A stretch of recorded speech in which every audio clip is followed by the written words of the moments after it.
I'm going to be doing a little series I'm calling Pivoting, and it's all about people who, for one reason or another, whether by choice or otherwise, have pivoted in their lives. Maybe they've taken a different job. Maybe they have trained for an entirely different career. Maybe they've gone back to school. Maybe they've taken up a new hobby and found it to be, really life transforming. So pivoting is going to be a theme over the next few weeks. And I would like to introduce you to one of the women who was the inspiration, really, for this series on pivoting. A former Parliament Hill journalist, now owner of the Curious Times Collective in Ottawa. Chelsea Nash, welcome to CJ 8800. Hi, thank you so much for having me and for those kind words.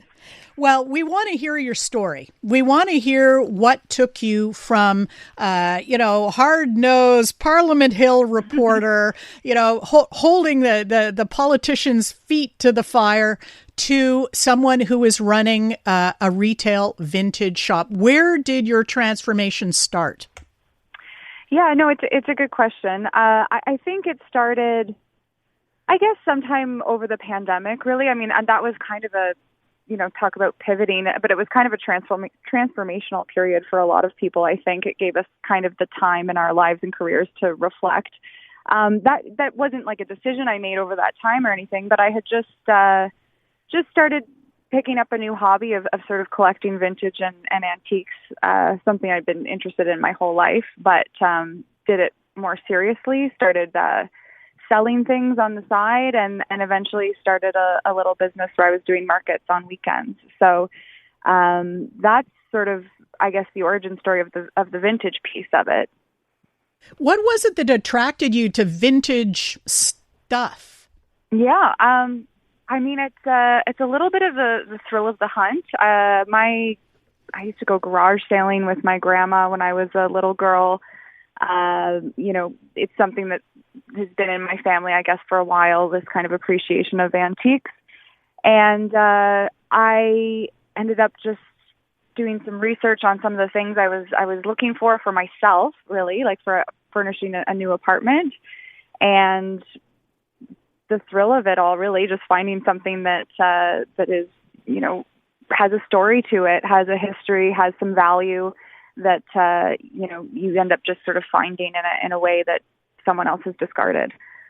When my husband heard that I was going to be talking to the owner of a vintage shop, first thing he said was, "Any tiki stuff?" So Oh, yeah. We do, actually. We definitely do have some of that come through the store a little bit. Yeah. So I'll pivot that into a different kind of question. Is there one period or one particular type of vintage stuff that you like handling more, that you go out of your way to find, or you're have developed a special expertise for? Sure, yeah. I mean, I think that the vibe of the store really surrounds like the 1960s, 1970s. I think that kind of funky, colorful, playful, a lot of like cheeky sort of products from that time. Think of like, I don't know, nudie lady, coffee cups and things like that. And that would fall into that sort of tiki aesthetic as well. That is something that we're definitely drawn to, we being myself and my business partner. And so,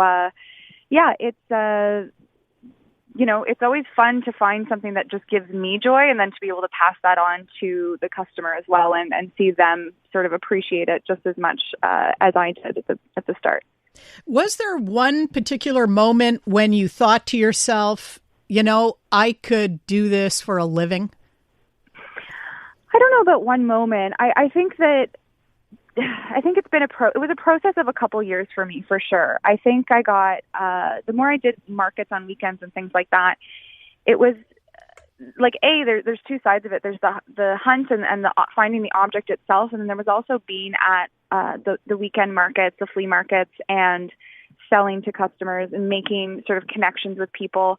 And the other aspect of it as well is I ended up meeting a lot of people, and not just, we don't do most of our sourcing in thrift stores. Like, that's certainly how I started out, but a lot of the pieces that we source now come from, people's homes. So we do like estate sales, or we also do, private house calls with folks that we meet through markets or who maybe now come to us in the store and ask us, would you mind taking a look at some of the things we've got? And that's where, you really get to talk to people about the stories that these objects hold for them and the memories that are associated with all of that. And that is something, too, where I actually do find a lot of overlap between the journalism world and what I'm doing now, because it is really just storytelling. You get to sort of take in the sentimental value that somebody has with an object or a collection. And even if it's something that they don't want to hold on to anymore, they're ready to let it go. I think that there's something cathartic in them for just being able to share that story. And then on the other side of it, when I'm finding a buyer for that object, I get to share that story with them, which oftentimes means something to them as well. And they really appreciate that they get to take that sort of personal history home with them and carry on its new legacy, I guess. We're talking to Chelsea Nash, former Parliament Hill reporter, now owner of the Curious Times Collective in Ottawa. That jump into owning your own retail store, scary? Oh, absolutely. Yeah. I don't know if you've heard, but the economy's not so great. Yeah. I've seen some, suggestions, some hints of that. Yeah. Yeah. So, yeah, it's definitely scary. But it was sort of, I left my job from the Hill Times working as a reporter last August to take a year-long sabbatical. And it was something I wanted to do. My intention was not to go and open up a vintage store. My intention was to take some time, reflect on what I was doing in my career, think about next steps and whether I wanted to carry on in politics, whether it was another form of journalism.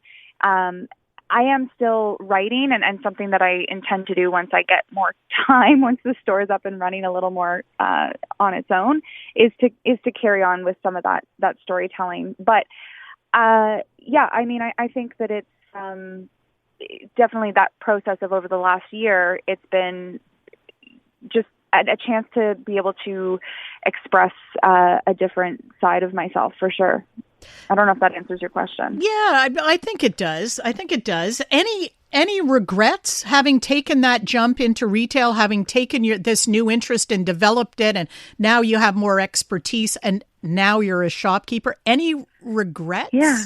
No regrets so far. It's definitely still new. We're only into it a couple months now. I think what is interesting about the vintage business right now is it is having a bit of a moment. And the other aspect of it, too, is it's not necessarily it's a good alternative for people in a hard economic time. And it makes sense to sort of turn to, used and secondhand and pre-loved things, because even though we do have quite a few items in the store that are, highly collectible, and so the price point might be, in line with that, we also have quite a few items of, clothing or kitchenwares, housewares that are probably still going to be higher quality, but the price might actually be lower than, you might find at like your average retail store where things are sold brand new. So there's that aspect of it that is actually going to help us, even though, it is tough for people right now to spend more than they need to. Chelsea, where do folks find the Curious Times Collective? Yeah, so we're located in Ottawa. We're just in the Hintonburg neighborhood at 1106 Somerset Street West. And you can also find us on Instagram at Curious Times Collective. Thanks very much for your time and for sharing your story, Chelsea. Yeah, thank you so much. I wish you well with this series. I think it's great. And good luck with your pivot. Now owner of the Curious Times Collective in Ottawa, former Parliament Hill journalist, still a writer, though, still interested in storytelling. And I love that overlap that she was explaining about being the storyteller now about these items that pass through her hands via the Curious Times Collective.